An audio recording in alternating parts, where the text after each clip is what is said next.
2017, maka KPU sudah memulai tahapan yaitu tanggal 14. Kayaknya IKN alun lah ya Boris kayak. Namanya 14 Juli. IKN dulu memungkinkan kayaknya. Sebelum hari pemungutan suara. Sekarang kita sedang berada dalam tahap verifikasi administrasi, di mana ada 24 partai politik yang telah lolos. Baik, lanjut aja biar cepat. Nah, kita lihat tahapan pemilu 2024. Betul tadi seperti kata Pak Zul ya. Zalman, Pak Mon. Seperti kata Pak Mon bahwa pemilu itu bukan hanya 14 Februari 2024, tetapi kita lihat dari data yang sudah dibuat oleh KPU banyak sekali. Dan kita sekarang berada di pendaftaran dan verifikasi partai politik. Verifikasi administrasi sudah selesai, Pak. Sudah ada 24 parpol yang lolos.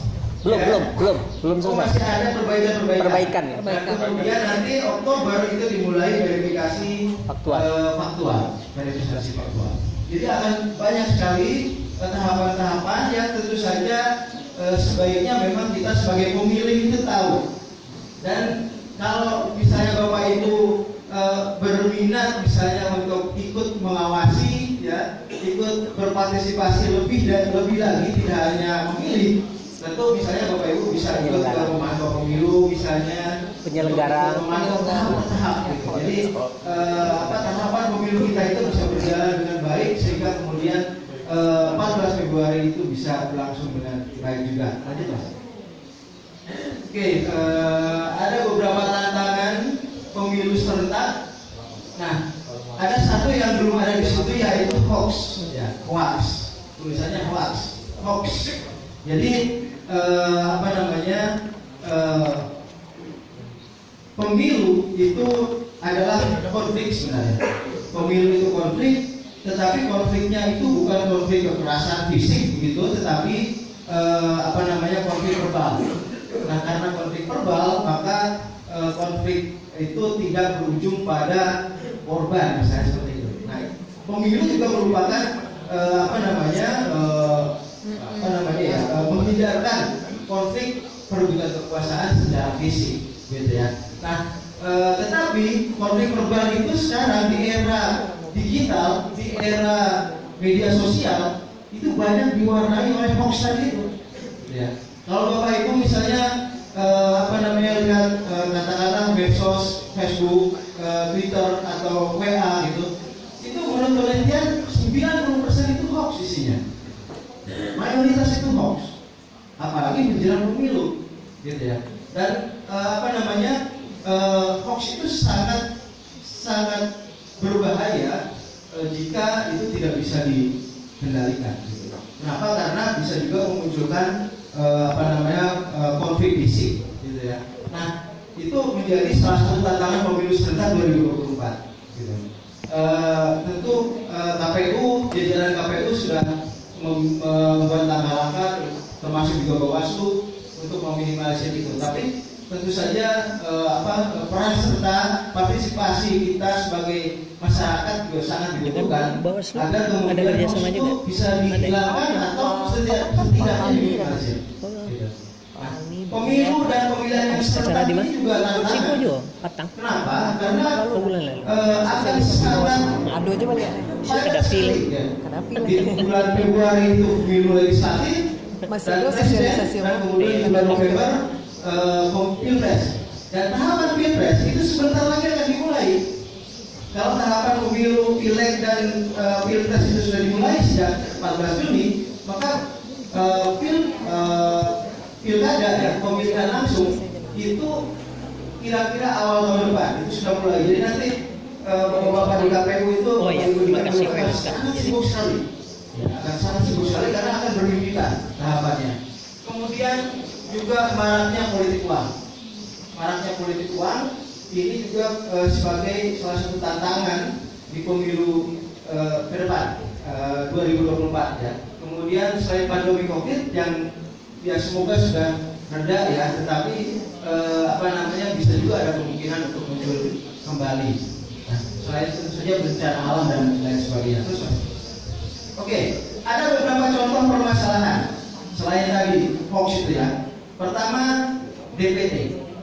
daftar pemilih tetap, daftar pemilih. Nah, daftar pemilih ini merupakan masalah klasik yang selalu terjadi. Kenapa? Karena daftar pemilih tidak pernah akurat. Ada yang menyalahkan Dukcapil yang mengatakan datanya itu tidak akurat, ada yang menyalahkan KPU yang katanya harmonisasi atau apa namanya itu ya, harmonisasi ya, sinkronisasinya tidak pernah optimal gitu ya. Tetapi saya katakan bahwa sebenarnya daftar pemilih itu memang tidak pernah akan akurat. Daftar pemilih akan selalu bermasalah. Kenapa demikian? Karena daftar pemilih itu ada di belakang fakta, gitu ya. Ada fakta orang meninggal, ada fakta orang menikah, lupa dicatatkan, ya kan? Akhirnya itu tidak menjadi data yang kemudian diberikan ke KPU. Nah, KPU meskipun berupaya sekuat tenaga untuk mensinkronisasi, tetap saja dia akan ketinggalan. Karena proses di lapangan itu akan jauh lebih cepat dibanding apa yang dikejar oleh KPU. Ya. Nah, karena itu memang adalah tidak mungkin ya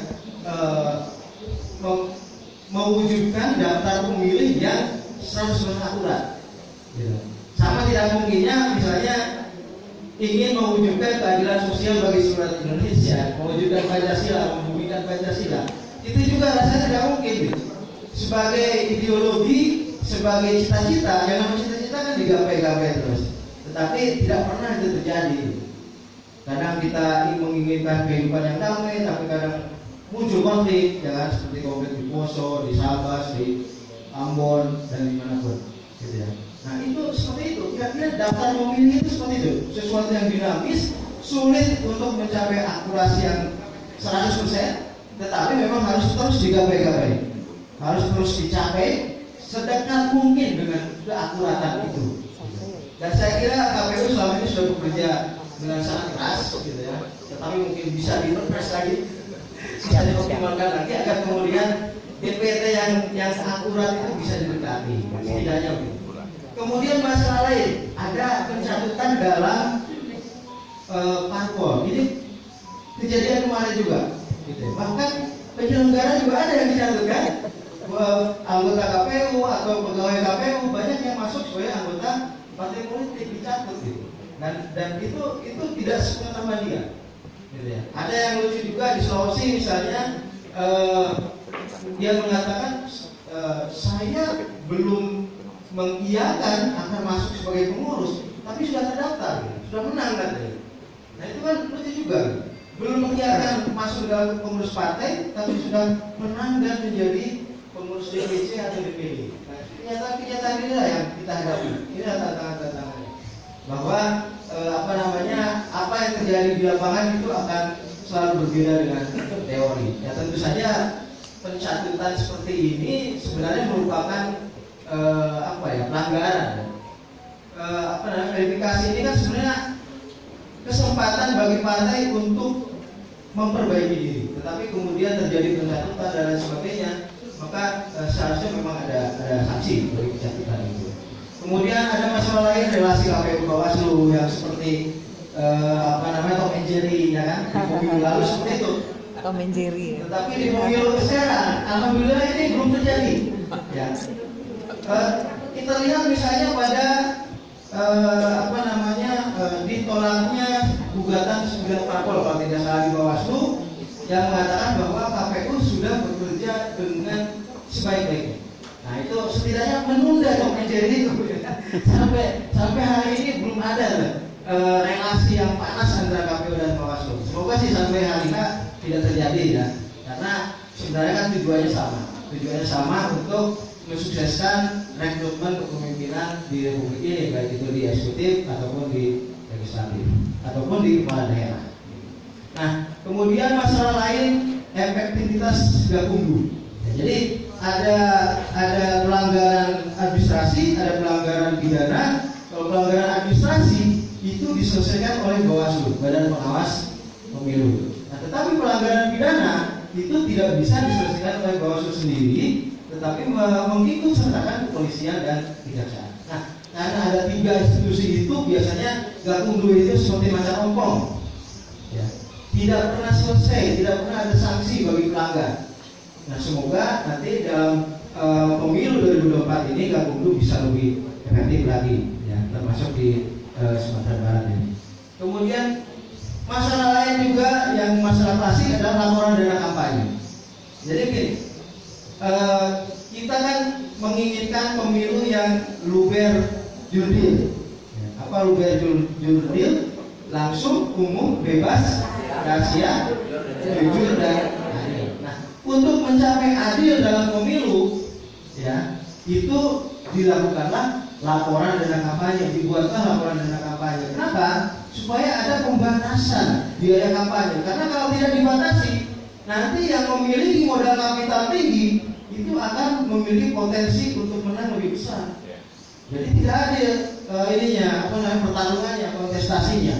Nah, karena itu diwajibkan melaporkan dana kampanye. Tetapi sampai pemilu kemarin, laporan dana kampanye itu masih hanya formalitas, gitu ya. Saya waktu pemilu kemarin atau kemarinnya lagi itu ke Jembrana, itu ada acara kampanye terbuka mendatangkan artis ibu kota. Kita lihat berapa biayanya, 15 juta. Honor artis ibu kotanya berapa gitu. Tapi biayanya masih gitu gitu. Itu contoh saja, contoh nyata yang saya lihat di Jembrana misalnya. Di daerah lain itu terjadi gitu ya.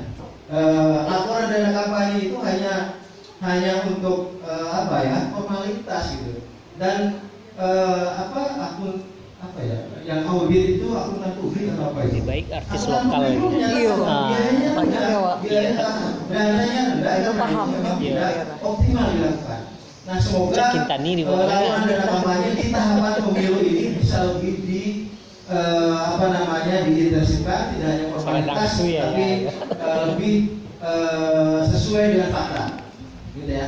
Karena kalau laporan dana kampanye sudah tertib, maka adil dalam pemilu itu, prinsip adil dalam pemilu itu akan bisa diciptakan dan kemudian tentu saja harapannya akan menghasilkan pemimpin-pemimpin yang lebih baik. Kemudian masalah lain, dominasi kekuatan kapital itu terkait dengan laporan dana kampanye, gitu ya. Kalau itu tidak dihentikan, maka tentu saja pemilu bisa terus-menerus tersandera oleh kapital. Siapa yang banyak uang dialah yang kemudian lebih mudah memenangkan persaingan. Kemudian PKPU 4 itu terkait dengan verifikasi partai politik. Ya, dan tadi sudah juga diungkapkan oleh Pak Mon bahwa untuk partai-partai lama itu cukup verifikasi administrasi. Kemudian untuk partai baru atau yang partai yang gagal masuk ke Senayan itu harus ikut verifikasi faktual. Jadi sebenarnya ada 3 kelompok partai yang bisa masuk ke Senayan. Pertama adalah mereka yang sudah di Senayan, partainya Buleska misalnya, Partai Demokrat gitu ya. Kemudian partai yang lolos verifikasi administratif sekarang. Dan ada satu lagi, partai yang diloloskan Bawaslu. Ya kan? Partai yang diloloskan Bawaslu itu pengalaman 2019 bisa masuk gitu. Bisa maju. Saya lupa partai apa itu? Menang sengketa ya. Menang sengketa di Bawaslu. Biasa. Nah, itu ya bisa saja itu terjadi gitu ya. Oke, kemudian Republik yang banyak. KPU juga sudah merancang Kayaknya sosialisasi nyoda. dan pendidikan pemilih. Iya, Salah satunya dengan kerjasama kayaknya dengan Komisi 2 tak DPR. lanjutnya. Ini adalah bagian dari nomor 3 itu persiapan pelaksanaan pemilu 2024. Jadinya sebenarnya ini lah ke negara putih sebenarnya. Kemudian koordinasi dan kerjasama. Cuman kalau RI itu tidak bisa mengumumkan sebelum prosesnya dah. Banyak ya. Karena tahapan kita alun. Pemangku kepentingan itu tidak hanya KPU, Bawaslu, ya, Ini sampai balik Oktober tuh ketahuan tuh yang lanjut sama yang indah kan. Ya, pemerintah ada, kemudian partai politik itu pemangku kepentingan juga. Kemudian Republik tuh tidak ada yang lewat kan. LSM, pemantau, itu pemangku kepentingan. Gandan datang. TNI Polri yang menjaga keamanan itu juga pemangku kepentingan. Nomor 4 itu koordinasi dan kerjasama dengan pemangku kepentingan. Itu tentu sudah dilakukan. Nomor 5, integrasi aplikasi dan pembuatan teknologi informasi. Itu saya kira juga sudah dilakukan oleh KPU dan terbukti dengan lebih lebih baiknya sipol sekarang. Jadi ada yang namanya sipol, Bapak Ibu. Apa itu? Sistem informasi partai politik. Ya. Jadi kalau di 2019 setiap parpol itu bawa kertas bertroli-troli ke KPU RI. Sekarang enggak. Sekarang enggak, cukup mengisi di sipol. Jadi pimpinan parpol ke KPU RI itu cuma bawa selembar kertas saja yang ditandatangani bahwa partai ini siap ikut. Tapi itu masih banyak yang protes itu Mas Toto. Masih banyak yang protes sekarang. Masih dalam transisi. Maunya manual terus. Tetap manual. Padahal repot gitu ya. Repot di KPU-nya, repot yang bawa kertasnya, dokumennya gitu. Dan kita kan sudah masuk ke era digital. Ya, kita sudah masuk ke era teknologi. Masa mau kertas terus? Masa mau kertas terus gitu ya. Dan sebenarnya dengan sipol itu lebih baik karena masyarakat bisa langsung melihat, bisa jauh poin-poin yang bisa diakses oleh masyarakat tentu ya, bisa langsung melihat. Partai politik juga bisa langsung melihat, mengakses, memperbaikinya, apa yang bisa diperbaiki oleh partai politik. Jadi apapun lebih baik dibanding dengan manual, gitu ya. Dan eranya sekarang udah era digital, gitu ya.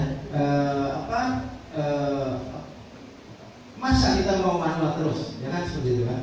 Kemudian nomor 6 adalah penguatan kapasitas penyelenggara pemilu. Nah ini juga tentu menjadi hal yang terus dikerjakan oleh KPU, oleh Bawaslu, ya. Bawaslu sudah merekrutmen, KPU sudah merekrutmen ini ya. Belum.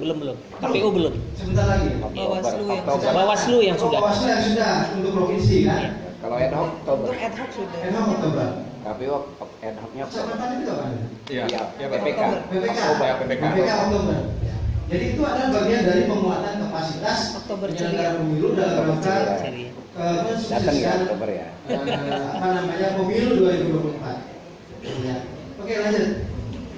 Nah, itu PKPU yang tadi sudah dijelaskan juga oleh Pak Mon, PKPU 3 dan PKPU 4 tentang tahapan dan juga tentang verifikasi dan pendaftaran partai politik. Lanjut. Ya, oke, itu juga sudah.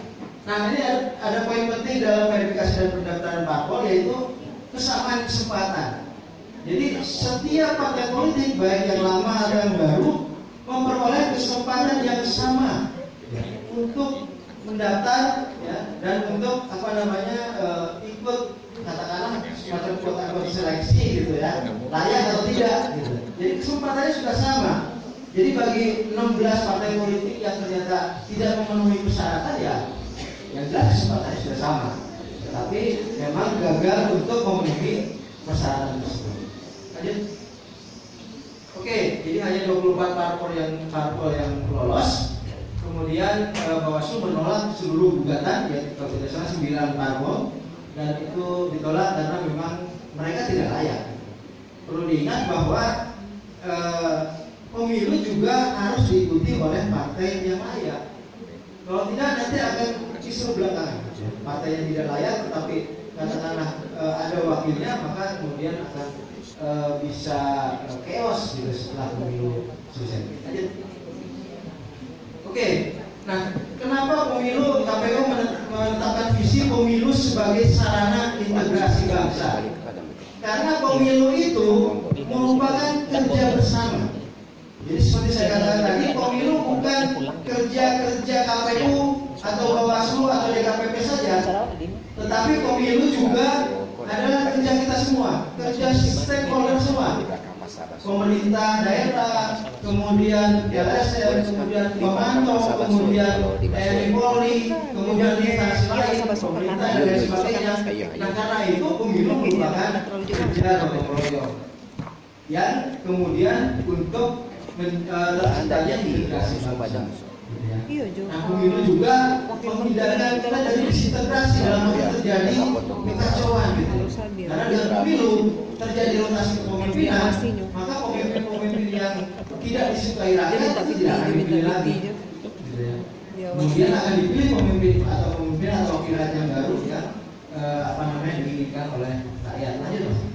Berkat sabar. Bagaimana mekanisme dan kerja mewujudkan visi tadi sebagai sarana integrasi bangsa? Iya tuh. Oke, lanjut. Nah, ini kunci sukses pemilu 2024 ya, poin-poin yang sudah ditetapkan KPU. Pertama, adanya partisipasi masyarakat. betul. Nah, pemilu di Indonesia memang merupakan hak. Tetapi kondisi gini. Iya.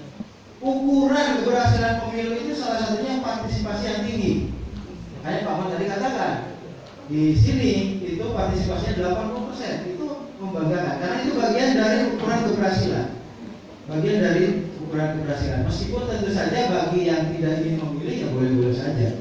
Ya, karena tidak melihat ada calon yang baik misalnya ya tidak bisa kita larang-larang gitu ya. Tetapi KPU tentu dan juga partai politik tentu memiliki peran sebagai pihak yang mendidik, melakukan pendidikan politik rakyat dengan harapan bahwa pemilu itu tentu saja merupakan kesempatan ya untuk menentukan masa depan kita semua.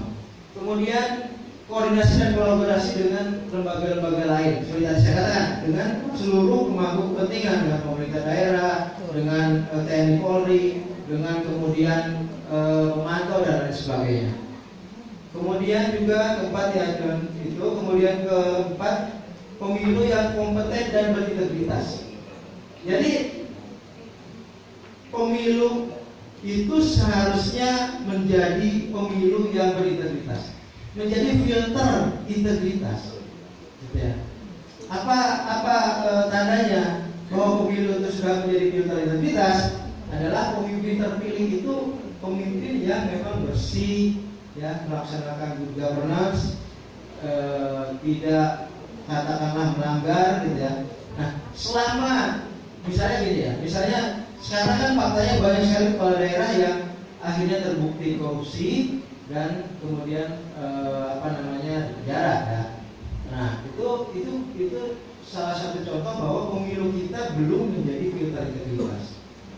Karena ternyata jaringan-jaringan korupsi itu hidup, gitu ya. Tidak ada korupsi yang sendiri ya, bisa jaringan. Gitu ya. Karena itu saya sangat tidak setuju sebenarnya kalau mantan napi koruptor itu bisa mencalonkan lagi. Karena nanti jaringannya hidup lagi, gitu. Jaringannya akan hidup lagi. Memang menjadi pemimpin itu hak setiap warga negara. Tetapi mereka yang sudah cacat, yang sudah pernah korupsi, seharusnya tidak diberi kesempatan lagi untuk memimpin. Seharusnya seperti itu. Kemudian peradilan pemilu yang berintegritas, ya itu ya Bawaslu untuk pelanggaran administrasinya, kemudian Bawaslu, kepolisian dan kejaksaan untuk pelanggaran pidananya diharapkan memiliki integritas. Dan selain integritas juga kalau Bawaslu misalnya harusnya berani, memiliki keberanian. Karena bagaimana memberi sanksi, mampu memberi sanksi pada pelanggar kalau memang tidak berani. Salah satu kriteria dari calon Bawaslu itu seharusnya berani. Kemudian pemilih mandiri yang cerdas dan berdaulat. Nah, itu salah satu kunci sukses. Oke. Nah, itu langkah menjadi pemilih cerdas. Ini untuk Anda ya, melihat visi program calon. Nah, itu juga. Kemudian melihat track record calon. Kalau mantan koruptor ya jangan dipilih lagi. Gitu ya. Kemudian sering mengikuti informasi terkait pemilu. Kemudian cek dan recek informasi tentang pemilu. Nah, antara lain bisa dilihat dari misalnya webnya KPU, Bawaslu, ya, DKPP dan sebagainya. Kemudian tidak terpengaruh oleh berita hoax. Nah, ini sangat penting. Ya. Karena era medsos adalah era yang akan didominasi oleh hoax. Maka kita harus paham mana berita yang benar, mana yang hoax. Gitu ya. Nah, tentu itu memerlukan kecerdasan tersendiri, memerlukan kebijakan tersendiri. Dan saya yakin di antara kita harus mampu untuk menahan ya atau berita hoax ini. Kemudian yang keenam, berita objektif, kritis, bersikap objektif, kritis dan cerdas. Oke, itu pemilih yang objektif, kritis dan cerdas.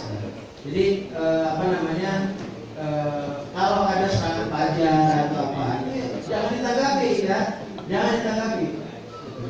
Karena Anda pasti rugi ke depan, gitu ya. Mereka yang naik berdasarkan money politics itu tidak akan memperhatikan kita setelah dia menjabat. Dia hanya akan mengembalikan ya biaya-biaya yang sudah dikeluarkan untuk nyuap kita itu, gitu. Nah, Kemudian yang ketujuh, Iya. gunakan hak pilih dalam TPS. Tentu saja dengan sukarela gitu ya. Kemudian yang kedelapan, awasi kinerjanya, bagaimana realisasi janji politik. Jadi calon itu kan berjanji saat pemilu, saat kampanye. Nah, dilihat pada saat sudah menjabat itu melaksanakan janjinya tidak. Nah, punishmentnya nanti pada saat pemilu berikutnya. Kalau ternyata dia tidak melaksanakan janji, tidak mewujudkannya, ya jangan dipilih kembali. Ya. Lanjut.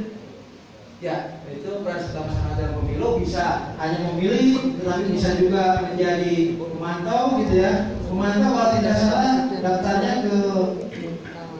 ke Bawaslu ya.